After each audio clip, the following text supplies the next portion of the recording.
And we're going to tie a nymph. I like nymphs that are really like versatile, tying wise. Like you can tie one pattern and make a whole different color nymph. I like that a lot. And this is one of those. See that body there?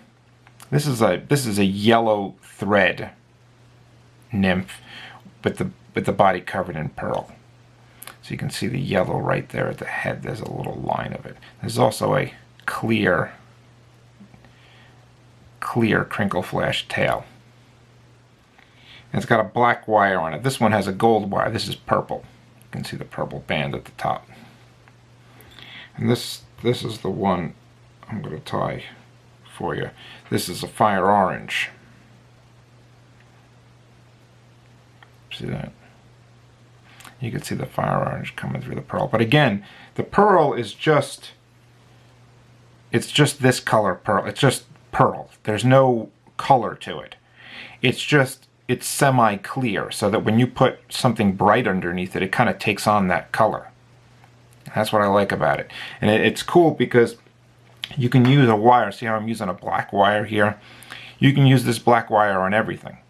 And the bead doesn't matter, as long as it's a neutral color bead, like a copper or a gold. In this case, it's a gold. Silver works. Any of those color beads work. Now, if you can't use like a pink bead on a fire orange, but if you use a pink bead and pink thread, then you can use a black wire and it's going to look great. So in reality, it's extremely versatile. It really is. So it's essentially, you can have just a spool of black wire, a spool of pearl, wrap, mylar, and even one color bead, just a gold bead, and you can make a million different types of nymphs, as long as you got the right color thread.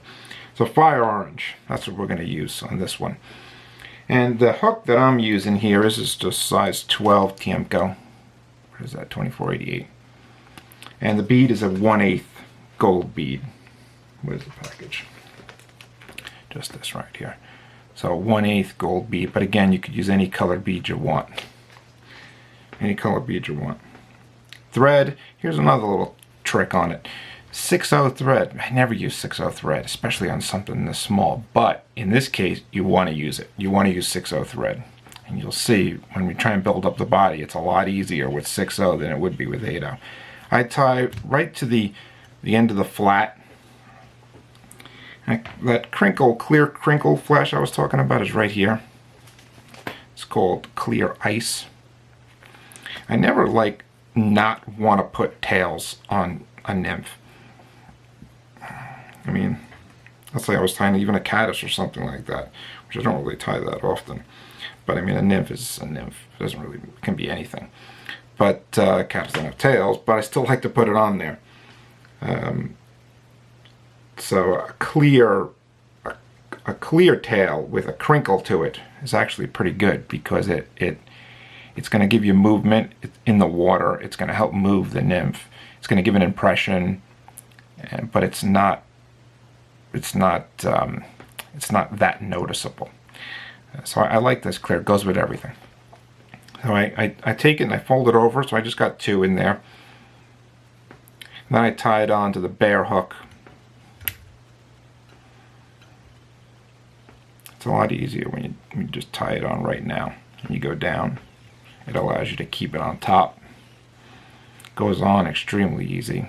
On a curved hook, it's so much easier to tie on up front and go down with it.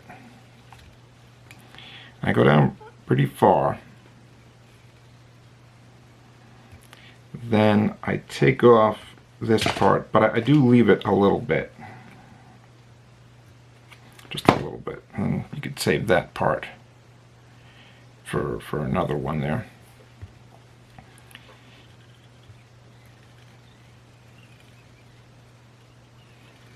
Pretty far.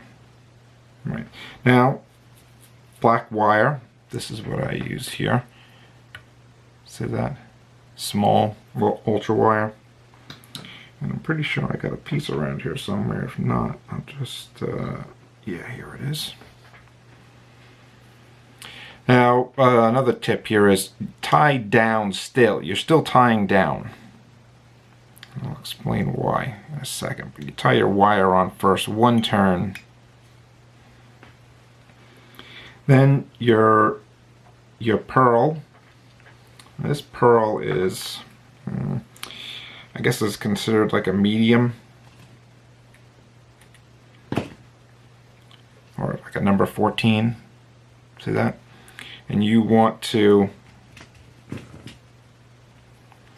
cut just a little bit of a taper into it. Maybe about a 1/2 inch long.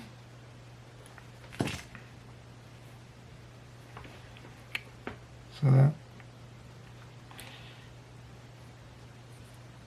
And then again, you're tying one turn down. And then you go up.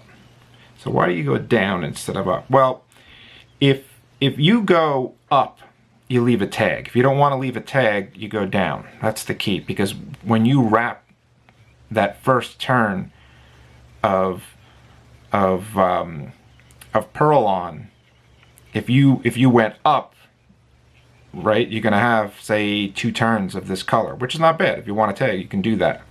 But if you want to cover it up, you got to go down, so there's nothing below that first turn.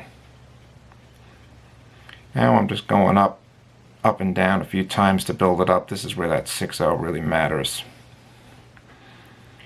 Another thing I see a lot of people do, and I don't know if they really explain exactly what they mean, but if you spin the bobbin clockwise when you're looking up, this is the key. You're looking up from the bottom of the bobbin.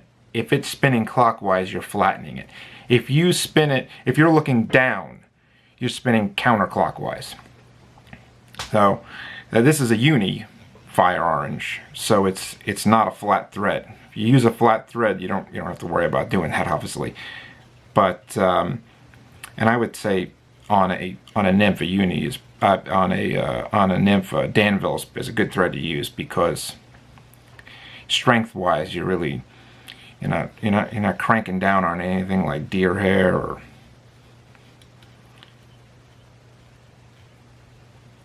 So all I'm trying to do is just make a tapered shape. That's it.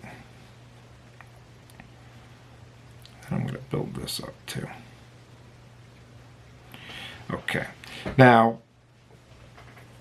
remember, wire first, then pearl, because you want to put the pearl up first. And I put a little bit of super glue, even though I got a wire protecting it, I put some super glue on the first half.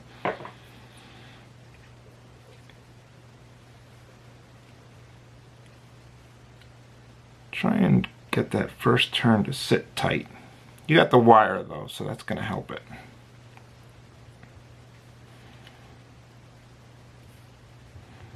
Sometimes it takes, like, doing one of these to get it to sit right.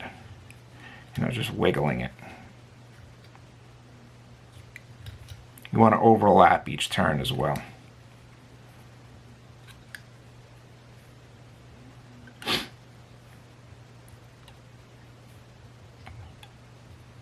I go all the way up. And then I tie off on top. And as I'm tying it off, I turn it so that it's in line with the hook.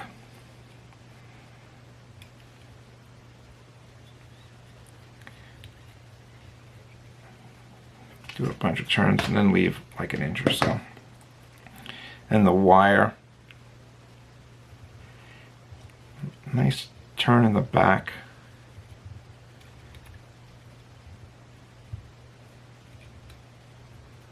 Make sure it's tight.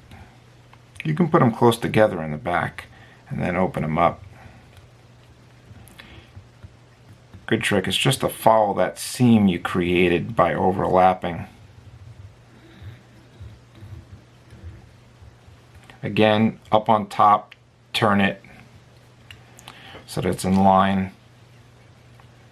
Wrap back maybe a millimeter or so, then fold this wire over.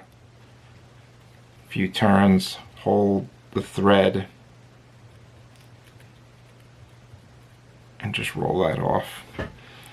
Then fold over the pearl.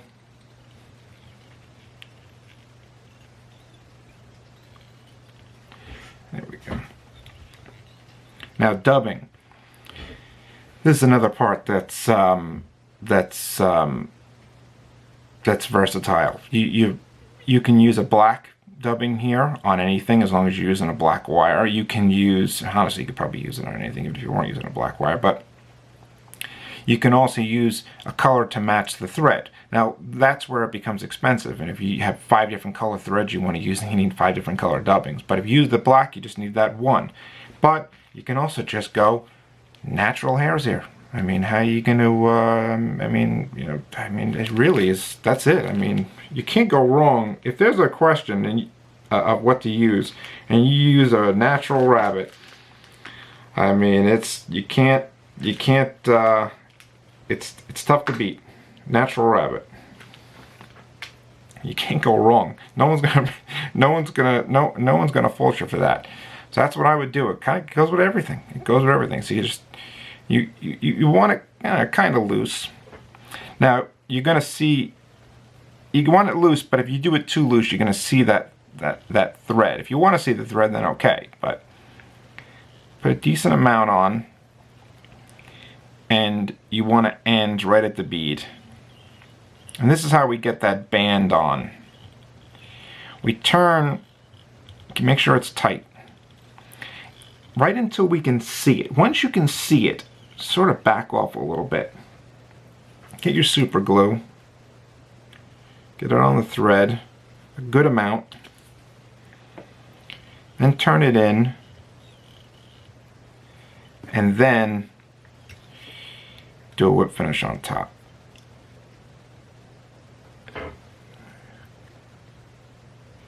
You want that band to be pretty wide, and you want it to be sort of flush with that with the bead there. Now what's cool is that when you put that super glue on there, you made the turns and then you tied dry turns, you whip finish dry turns on top, and that pretty much cancels out the drying process because you've pretty much soaked up everything that's there. And you can go right to hitting this thing with your brush. But first we'll cut this part. I don't know, I leave an 1/8.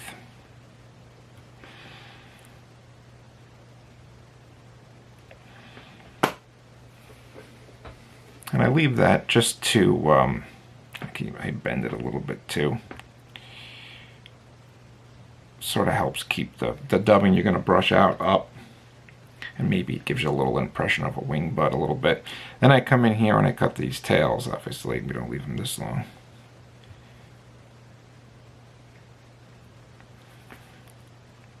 See that length right there? It's tough to tell. There it is. It's maybe 3/4 of the body or something like that. And we hit this.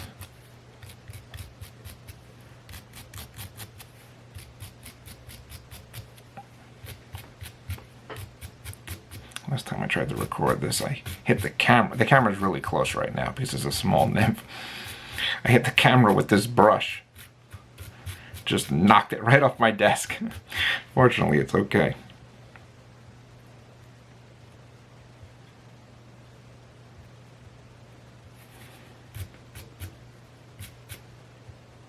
And that's it. I brush it out and I brush it back. And any weird guard hairs you don't like, you can rip them out. But that's it. That's it. It's really simple. I mean, this is as simple as it gets. And it's so versatile. You just keep changing that thread color and you got something. I mean, it's really, that band, I really like the band. You see a lot now with bigger nymphs. There's I think they call them a collar.